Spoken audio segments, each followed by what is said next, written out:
Muchas gracias.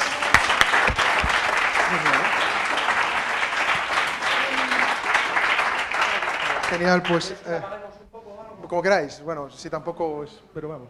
Ah, no, nos dice que no. Bueno, pues nada, buenos días a todos. Muchas gracias por venir un día 30 de diciembre. Os tenéis que aburrir mucho en casa para estar aquí hoy a las 9 de la mañana, así que espero contar cosas razonablemente interesantes. Es verdad que Carmen me llamó usando malas artes y me pidió un momento más muy malo, muy de debilidad, que estaba a punto de hacer no sé qué rollo y estaba como agobiado, así que tenía que cortar la llamada muy rápido y le dije a todo que sí. Es verdad que cuando me dijo, es hablar del tiempo, Néstor, pues como tú hablas mucho de Lean Startup y mucho de gestión del tiempo y tal y cual, pues de tu rollo. Y yo dije, vale, tiene sentido. Cuando colgué dije, ¿qué coño? No tiene ningún sentido esto. O sea, no voy a estar aquí durante media hora hablando de Lean Startup, como os podéis imaginar, así que voy a hablar de todo menos de Lean Startup. Voy a hablar del tiempo. Y es verdad que cuando me cogí la casuística, hace 2 días dije, coño, que tengo que hacer esta movida, el WhatsApp que me mandó, sí. Entonces dije, hostia, la movida del tiempo. Y dije, bueno, voy a pensar sobre el tiempo. Así que no he hecho ni puto caso a lo que me dijo Carmen de hablar de Lean Startup, no voy a hablar de eso, voy a hablar de una posición muy personalista de lo que es el tiempo. Así que voy a hablar de momentos en mi vida en los cuales el tiempo fue razonablemente importante o interesante y qué reflexiones me ayudaron a tener. Es una opinión personalista, así que es una opinión destruible, construible, rebatible, haced lo que queráis con ellas. Pero es un poco la perspectiva que tengo en diferentes enfoques de lo que ha sido el tiempo en mi vida hasta ahora y lo que es hoy en día, ¿no? Y la comparto con vosotros por si esto puede ayudar a hacer algo. Lo he intentado, soy ingeniero, así que lo he intentado hacer esquemático, así que lo he dividido en 7 puntos. Y comparto con vosotros los 7 puntos que para mí son, que no son conexos, o sea, no tiene ningún sentido. O sea, no penséis que haya un sentido en lo que voy a contar ahora. Son reflexiones que iba teniendo y que voy a contar un poco que me ayudaron a entender en algún momento u otro. Así que voy a empezar con las 7 reflexiones con respecto al tiempo. Para ir al grano, la primera, sin lugar a duda, es el tema de predecirlo, ¿no? ¿Qué obsesión nos da esto, ¿no? A todos nos gustaría saber qué ocurrirá mañana, ¿no? Esta necesidad de que tiene el ser humano de saber lo que va a ocurrir mañana procede principalmente del miedo que tenemos a que ocurra algo que no nos gusta, ¿no? Es así de sencillo. Hemos hecho cosas muy enrevesadas para predecir las cosas del futuro. Hay algunas muy buenas, por ejemplo, los servicios de meteorología lo hacen razonablemente bien. Son capaces de predecir qué va a ocurrir en el tiempo en las próximas 2 semanas, con una aproximada razonablemente buena, así que lo hacen muy bien. Otras, sin embargo, hacen cosas muy esotéricas, ya sabéis, la mano, los pozos del café. Bueno, perdonad, que es que encontré en internet uno mirando que es que un vidente alemán predice el futuro mirando los culos. Dije, joder, qué grande el tío. El nombre es Hulbach, ¿de acuerdo? Así que lo tenéis por si alguien quiere saber su futuro enseñándole el culo. Dice que lee las líneas en el culo con mucho detenimiento. Mira la cara. Bueno, en definitiva, la noticia es nueva, no que es que hace mucho, es del 15 de abril de este año. Así que, bueno, bromas aparte, efectivamente el futuro nos preocupa a todos. Nos preocupa mucho y es verdad que ahí aparece un fenómeno que me gusta verlo mucho entre la predictibilidad y la adaptabilidad, ¿no? Este fenómeno de lo predictivo y lo adaptativo. Y os voy a contar la reflexión que tuve con todo esto, ¿no? Y esto hace poco, hace como 4 o 5 años, empecé a darme cuenta de que nos estaban educando en un mundo en el cual la clave fundamental era nuestra capacidad de predecir lo que iba a ocurrir. Y eso es enormemente frustrante. ¿Por qué? Porque en los últimos años el nivel de incertidumbre ha aumentado de manera brutal. ¿Y qué pasa? Mira, los modelos predictivos funcionan cuando tenemos históricos de comportamientos de algo. Por ejemplo, los servicios de meteorología son tan buenos porque llevan 60 putos años recogiendo datos para saber cómo se comportan las nubes. Entonces son capaces de encontrar patrones y esos patrones son capaces de ayudarnos a predecir un comportamiento o un fenómeno físico. Sin embargo, en los modelos de alta o en los espacios de alta incertidumbre no tenemos ni idea de nada, pero de nada, de casi de nada. Y es verdad que en ese contexto la adaptabilidad es una ventaja enorme. Así que primera reflexión que os doy ahora por la mañana, la diferencia entre predictibilidad y adaptabilidad. Es curioso, ¿no?, lo que nos gusta predecir el futuro, pero debemos intentar vivir en un contexto en el cual aceptemos que no sabemos qué va a ocurrir mañana. Y una vez que aceptamos eso, aceptamos poder ajustarnos o adaptarnos a cualquier circunstancia que ocurra. Y esto es súper jodido, porque nos llevan toda la puta vida enseñando a que hay que hacer un plan. Nos llevan toda la vida explicándonos que la única forma de saber lo que va a ocurrir mañana es que lo escribas en un sitio y digas lo que tienes que hacer para que ocurra. ¿Y si no ocurre qué? Si no ocurre, entonces lloramos. Entonces, la reflexión primera que os lanzo es, hay que saber aceptar que no tenemos ni puta idea de lo que puede ocurrir mañana. Y que podemos vivir así. Podemos vivir sin saber lo que va a ocurrir. Y podemos adaptarnos a cada circunstancia. Así que, bueno, primera reflexión con respecto al tiempo, la predictibilidad, lo que ocurrirá mañana, y la adaptabilidad, cómo nos adaptaremos a lo que ocurra, independientemente de lo que ocurra. La siguiente reflexión que quería compartir con vosotros tiene que ver con viajar en el tiempo, ¿no? Cosa que a mí me apasionaba desde pequeñito, ¿no? Yo siempre quise ser astronauta de pequeñito, y el tema de viajar en el tiempo es una obsesión que me encanta. Bueno, hay cientos de pelis, ¿no? Regreso al futuro, yo qué sé, La máquina del tiempo, bueno, me he cogido la última que ha sido esta de Interestelar, ¿os acordáis, no? Que también tiene ciertos viajes en el tiempo. En cualquier caso, el viaje en el tiempo nos lleva a una casuística muy interesante, nos encantaría viajar en el tiempo.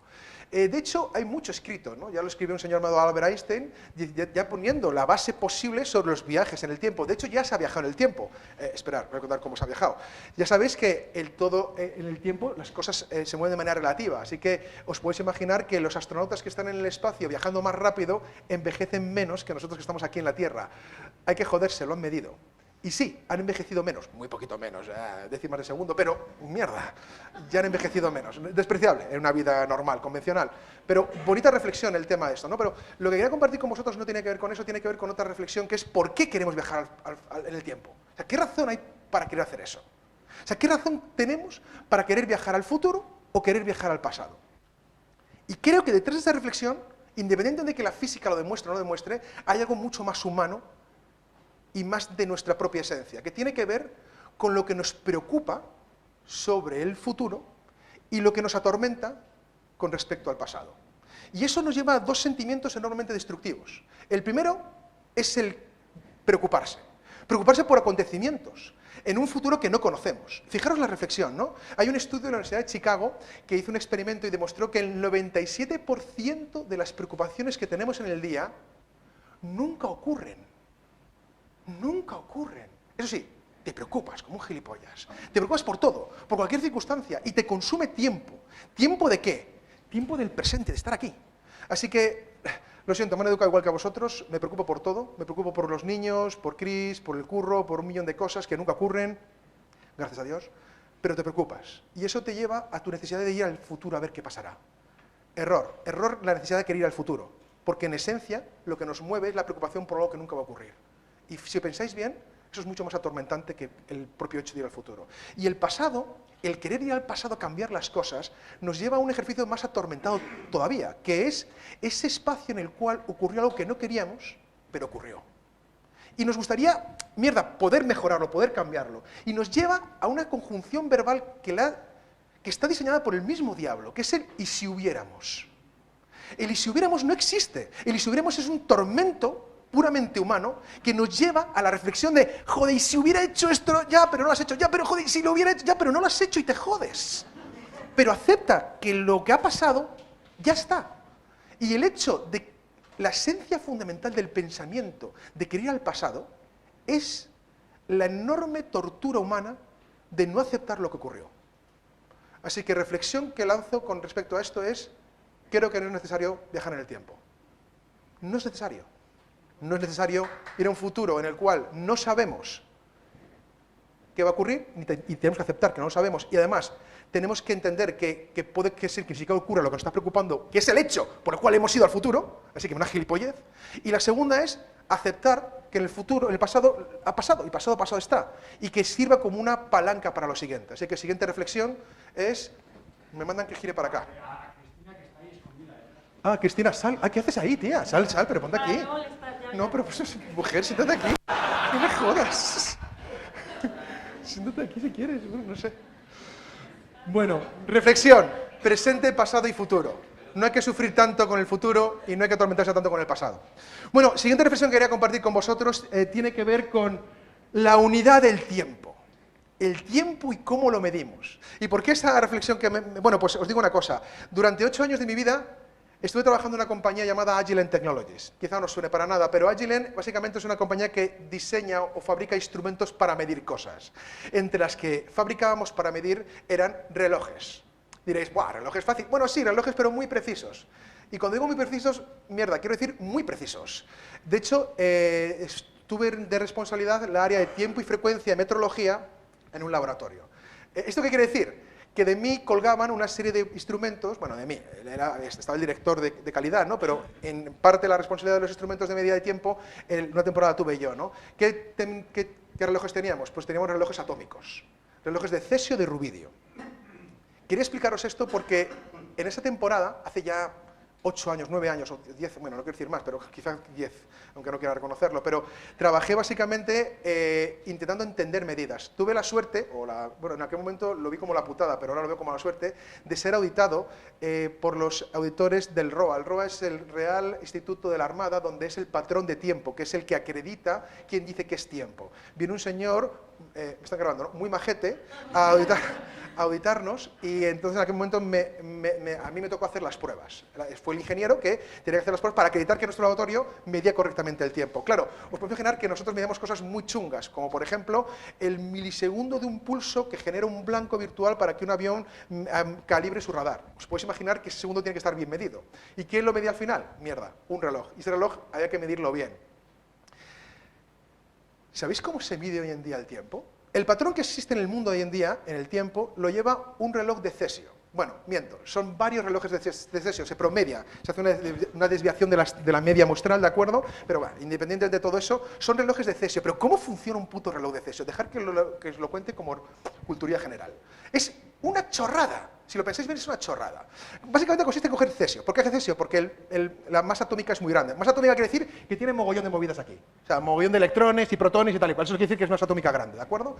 ¿Por qué? Porque cuanto más electrones tenga, más fácil es cabrear a los electrones. Cuando menos tenga, más difícil es cabrearlos. ¿Y cómo los cabreamos? Es una gilipollez. Le radiamos ondas. Es como un microondas. ¿Imaginas un microondas? Pues tú radias una onda al cesio y se cabrea. ¿Y cómo se cabrea?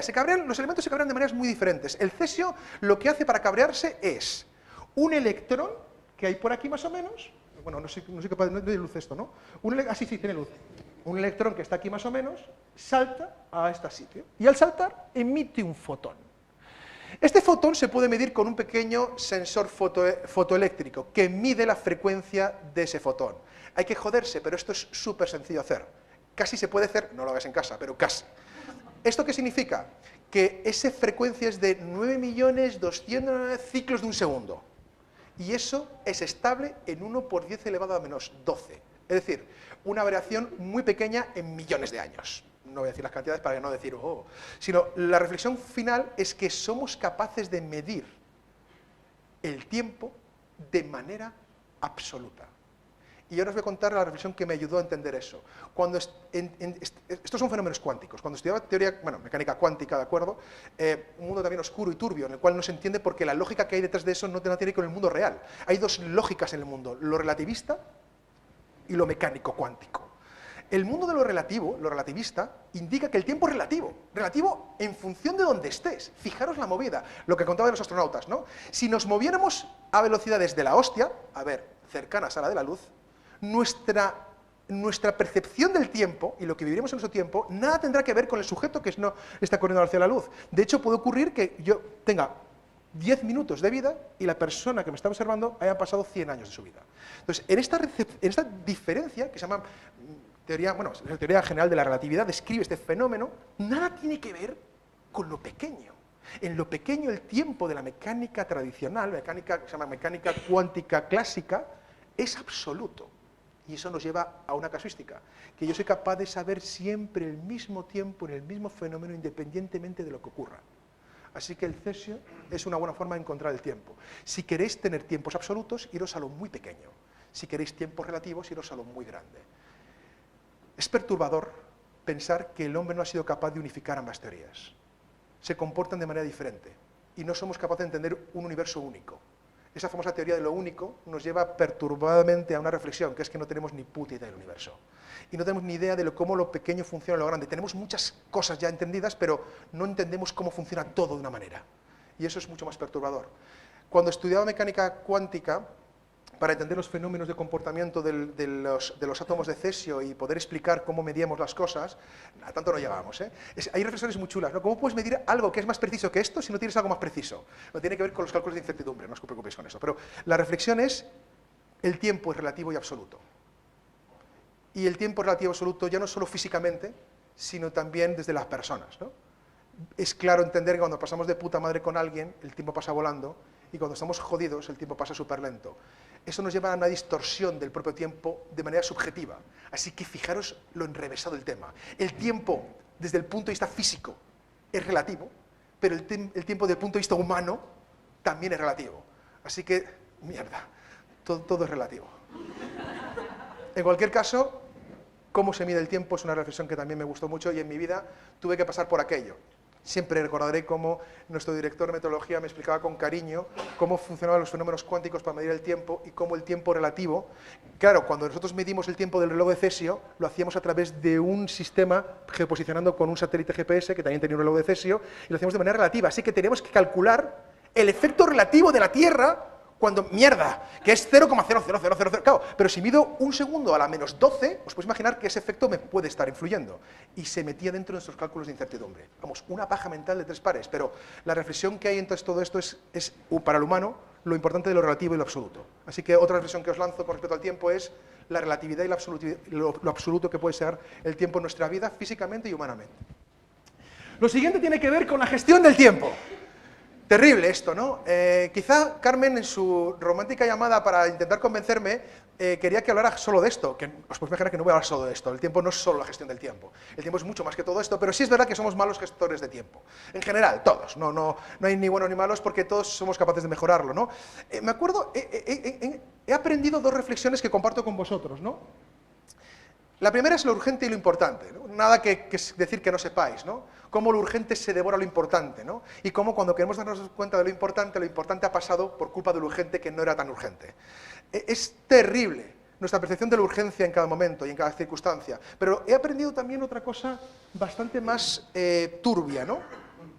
Que es que es posible que seamos malos gestores del tiempo por alguna de las grandes falacias que nos cuentan con respecto al tiempo. Por ejemplo, y esto es una opinión, ojo, estoy dando visiones puramente personalistas. La primera es que creo que es falso, afirmo que es falso, que cuantos más cosas haces, peor las haces.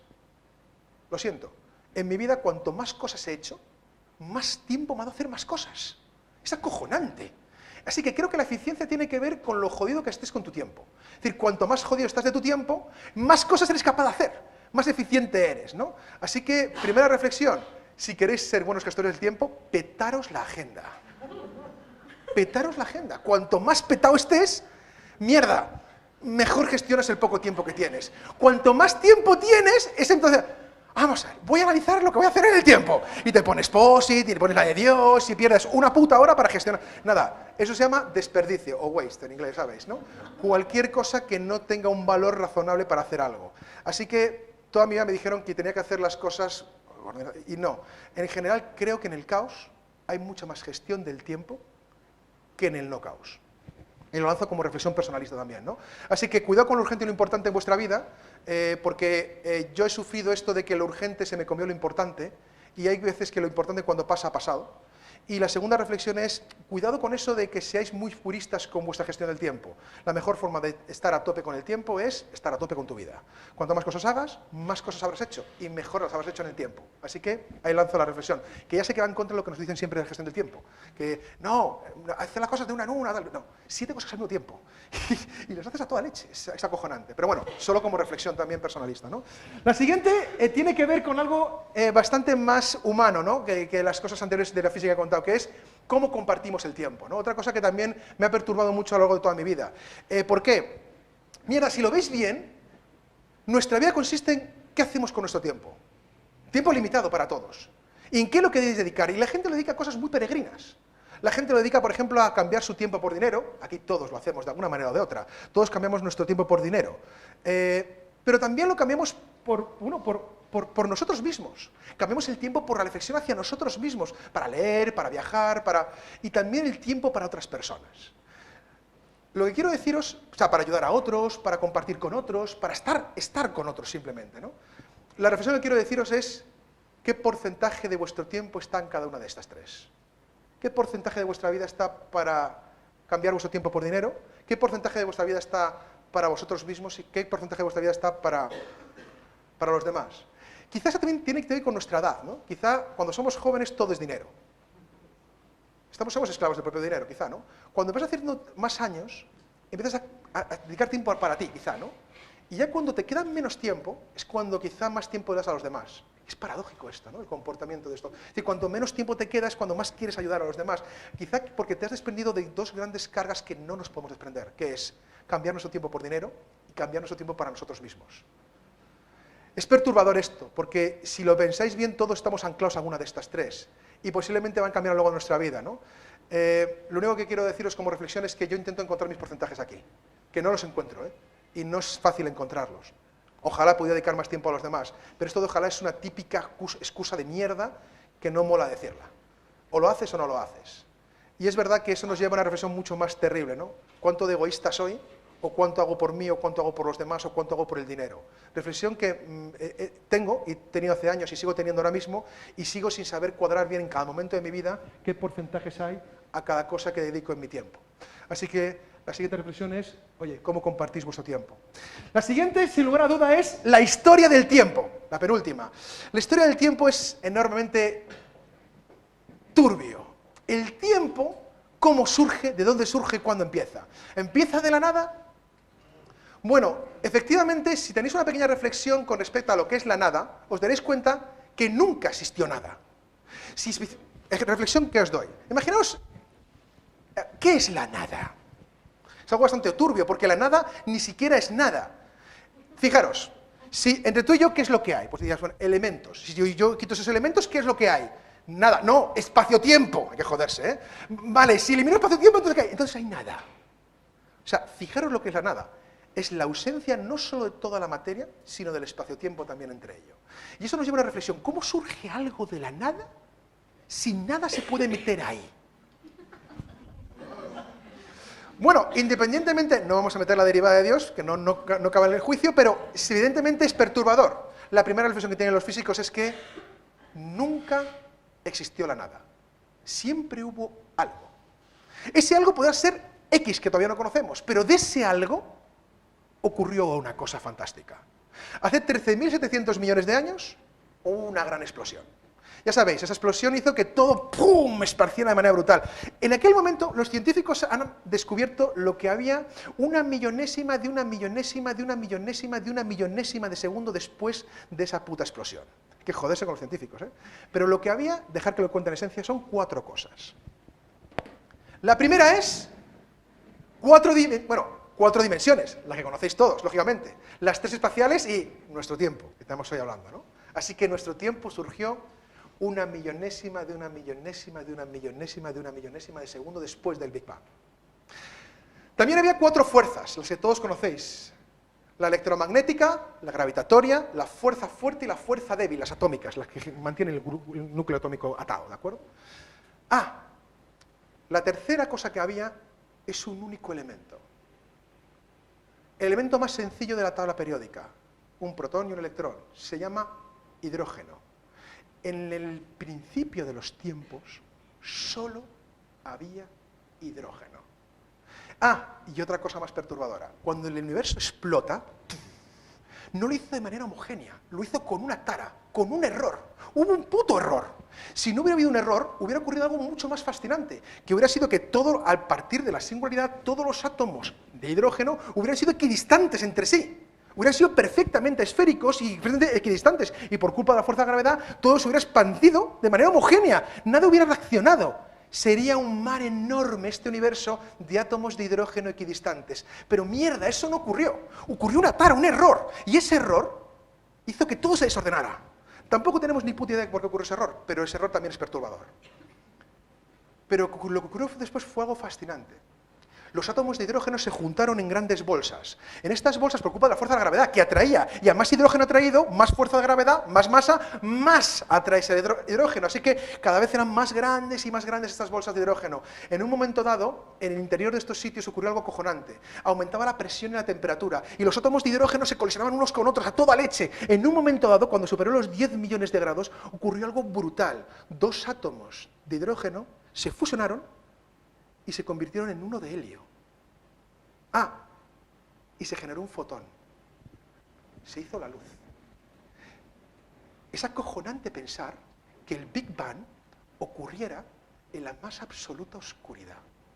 Es perturbador el tema. Pero bueno, estos sitios tienen un nombre, se llaman estrellas, los conocéis bien. Aquí tenemos una cercana, que lo único que hace, le llamamos el Sol con cariño, pero lo único que hace el Sol es convertir enormes cantidades de hidrógeno en helio. Y 8 minutos después os llega un fotón a la cara. Eso es lo que hace el Sol, nada más. La pregunta es, mierda, miraros a vosotros mismos. No estamos hechos de hidrógeno, estamos hechos de otros elementos. Carbono, sodio, potasio, hierro de tu sangre, calcio de tus huesos. Mierda, ¿y todos esos elementos de dónde cojones surgen? ¿De dónde viene todo esto? Pues viene del tiempo. Y os cuento por qué. Una vez que estas grandes bolsas de hidrógeno empezaban a quemar y convertir en helio, aumentaba su masa. El helio es un elemento más masivo, atómicamente hablando, así que aumentaba su densidad. Y se empiezan a convertir en lo que se llaman estrellas rojas gigantes. De hecho, al hincharse, se cambian el color y se hinchan entre 100 a 1000 veces más. El Sol se va a hinchar unas 600 veces más. No va a molar nada cuando esté así, pero se hinchan y aumenta de manera natural la presión y la temperatura en su interior. Al aumentar, el helio se fusiona con el helio y genera carbono y oxígeno y otros elementos como sodio y potasio. Pero solo hasta el carbono se genera en una estrella roja gigante. Pero ¿y el resto de los elementos? Por ejemplo, el hierro, que está en nuestra sangre, lo necesitamos para vivir. Esto es más perturbador. La estrella, cuando acaba todo su combustible, explota en lo que se llama supernova o hipernova, en función del tamaño de la estrella. Pero fijaros lo curioso del tema, ¿no? No explotan del interior para afuera. Explotan de capas intermedias hacia adentro y hacia afuera. Y entonces, cuando se compacta hacia adentro, cuando suelta hacia afuera, suelta todos los elementos en modo de, pues eso, hielo, gas, rocas, polvo, hacia afuera, ¿no? Pero, como la explosión que habéis visto. Pero cuando se compacta hacia adentro, es acojonante. Aumenta su presión y su temperatura. Y automáticamente, en milisegundos, se generan nuevos elementos como silicio, hierro y elementos más pesados. De hecho, el más pesado que se genera es el hierro. En una estrella roja que ha explotado, que es una supernova, se ha generado el elemento más pesado, el hierro. Esto quiere decir que todos los elementos que tenéis en vuestro cuerpo, cada átomo que tenéis en vuestro cuerpo, estuvo hace 6.000 millones de años en el interior de una estrella roja gigante. Todo. La silla donde estéis sentados, la ropa que tenéis puesto, el aire que respiráis, vuestra nariz, vuestra mano, vuestro pelo, todo lo que os rodea, estuvo en el interior de esa puta estrella. Y cuando explotó, esparció todo ese material al espacio en forma de gas, piedra, rocas, polvo, y que como había cerca otra estrella que se estaba formando por culpa de la fuerza de la gravedad, todos esos elementos empezaron a dar vueltas alrededor de esta estrella. Y era todo polvo y mierda de la explosión, pero claro, toda esta mierda empezó a dar vueltas a la estrella, y claro, pelotitas de mierda se juntaron con más pelotitas de mierda, y más pelotitas de mierda con más pelotitas de mierda, y cada vez más grandes las pelotitas de mierda, hasta que una de ellas la hemos llamado con cariño Tierra. Los elementos que tenéis en vuestro cuerpo tienen una vida de 6.000 millones de años. Cada pelo que cojáis, y si lo miráis, está hecho de elementos que fueron fabricados en el interior de una estrella que explotó. Nos lo han dejado un tiempo muy delimitado. Os podéis imaginar que 6.000 millones de años en una vida de 80 años es ridículo. Ya estaban aquí cuando ni siquiera estaba un puto homínido andando sobre dos patas. Todos los elementos que están en vuestro cuerpo ya existían aquí, ya estaban aquí. Y el día que os vayáis, volverán aquí, otra vez, para que lo usen otros o no lo use nadie. Lo que sí pasará es que dentro de 4.000 millones de años el Sol se hinchará, absorberá la Tierra y nos volveremos a fusionar todos dentro allí otra vez. Y cuando explote, todo eso volverá al espacio, ¿no? Es perturbador pensar que todo esto ha ocurrido a tal velocidad. Porque en el fondo, todos aquí tenéis 6.000 millones de años. Sin embargo, en la estructura que tenéis ahora mismo, manejáis entre, no sé, por lo que veo, entre 18 y 55. Así que el orden que tiene las cosas es bastante más estremecedor. Pensadlo por un solo momento. Sois ceniza de hidrógeno, sois polvo de estrellas. Tenemos origen estelar. Nuestros elementos, mi mano, tiene 6.000 putos millones de años. Pensadlo por un solo momento. Así que os podéis imaginar que la historia del tiempo es importante porque nos afecta. Porque aunque no queráis, cada vez que miráis para arriba, os estáis mirando a vosotros mismos. Nos estamos mirando a nosotros mismos. Venimos de allí, venimos del interior de las estrellas. Y la última reflexión que quiero contaros, y ya para acabar, para que no me eche la bronca Edu ni nadie con respecto al tiempo, tiene que ver con toda esta reflexión final, ¿no? Al final, le he estado dando vueltas, ¿no? Al final, cuando Carmen me engaña con todo esto, le digo, joder, ¿qué cuento con respecto al tiempo? Os podéis imaginar que he estado unas cuantas horas dándole vueltas, ¿no? Pero quizá al final, después de todo esto, dije, ¿cómo puedo concluir? Bueno, pues, mierda, no he sido original para concluir. Me he cogido una cita que encontré que me parecía que era muy acertada. Y, por cierto, la escribieron hace cientos de años. La cita es de San Agustín. Dice, la he escrito como lo escribió él. Dice algo así como, ¿qué es el tiempo? Si no me lo preguntan, sé lo que es. Si me lo preguntan, no tengo ni idea de lo que es. Así que posiblemente la reflexión final es que no tengo ni puta idea de lo que es el tiempo. En cualquier caso, hay muchas cosas que nos afectan del tiempo, porque existe y ese es un hecho, y nos afecta en muchas casuísticas. Pero independientemente de cómo llevéis todo esto, al final cada uno lleva el tiempo como puede. Lo que sí podemos decir, al final como reflexión final, es que el tiempo es algo que nos preocupa, nos preocupará siempre y nos ha preocupado siempre. En cualquier caso, que no os quite el sueño para por lo menos disfrutar de lo que tenemos ahora, que ese tiempo sí que es real. Y nada más, muchas gracias a todos.